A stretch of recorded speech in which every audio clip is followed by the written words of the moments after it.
सत्य का पवित्र शास्त्र। दिसंबर दिनांक 18। मैं हर समय यहोवा को धन्य कहा करूँगा, उसकी स्तुति निरंतर मेरे मुख से होती रहेगी।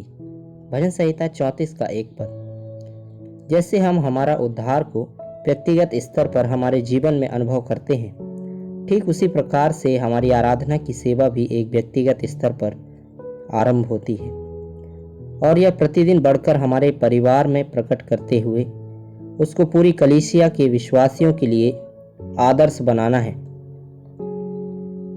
परमेश्वर की स्तुति करने का अर्थ है कि उसके सच्चे स्वर्गीय गुणों को हम वर्णन करते हैं और इन गुणों को हम तभी वर्णन कर सकते हैं जब हम उनको जानते हैं। इन स्वर्गीय गुणों को तभी जान सकते हैं जब हम परमेश्वर को व्यक्तिगत रीति से इन स्वर्गीय गुणों के लगाव में वैसा ही अनुभव करते हैं और इस अनुभव को हम व्यक्तिगत स्तर पर ही प्राप्त करते हैं, जिससे हमारी परमेश्वर के विषय की पहचान पूर्ण रूप से विकसित हो जाती है। गलातियों की पत्री 4 अध्याय का 9 पद। पर अब जो तुमने परमेश्वर को पहचान लिया है, वरन परमेश्वर ने तुमको पहचान लिया है। दूसरा पत्रस 3 अध्याय का 17 और 18 पद। इसलिए हे प्रियो, तुम लोग पहले ही से इन बातों को जानकर चौकस रहो, ताकि अधर्मियों के भ्रम में फंसकर अपनी स्थिरता को हाथ से कहीं खो ना दो, पर हमारे प्रभु और उद्धारकर्ता यीशु मसीह के अनुग्रह और पहचान में बढ़ते जाओ। उसी की महिमा अब भी हो और युगानुयुग होती रहे। आमीन।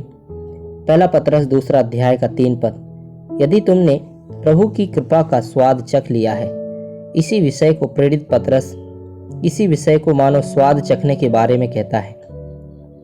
यदि हमने प्रभु यीशु मसीह को तो करुणा, प्रेम, दया, अनुग्रह और कृपा से भरा हुआ परमेश्वर है, उसका स्वाद चख लिया है, तो हम जान जाते हैं कि वह कैसा है।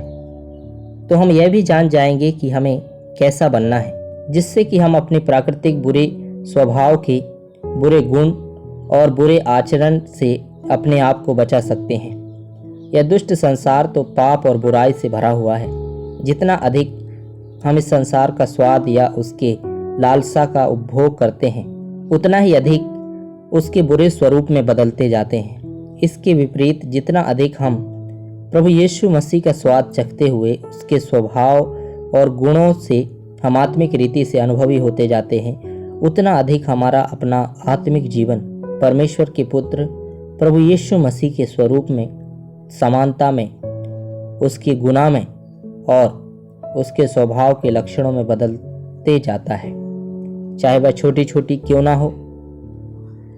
परंतु यह बदलाव हमारे आत्मिक जीवन के लिए अत्यंत महत्वपूर्ण है। प्रतिदिन इस बात का हमें ध्यान रखना है, प्रयास करना है और इस बात का हमें अपने जीवन में एक जांच रखना है कि मैं आज कितना अपने प्रभु के स्वभाव में और सद्गुण में परिवर्तित हुआ हूँ। 2 कुरिन्थियों 3 अध्याय का 18 पद। परंतु जब हम सबके उस उघाड़े चेहरे से प्रभु का प्रताप इस प्रकार प्रकट होता है, जिस प्रकार दर्पण में, तो प्रभु के द्वारा जो आत्मा है, हम उसी तेजस्वी रूप में अंश अंश करके बदलते जाते हैं।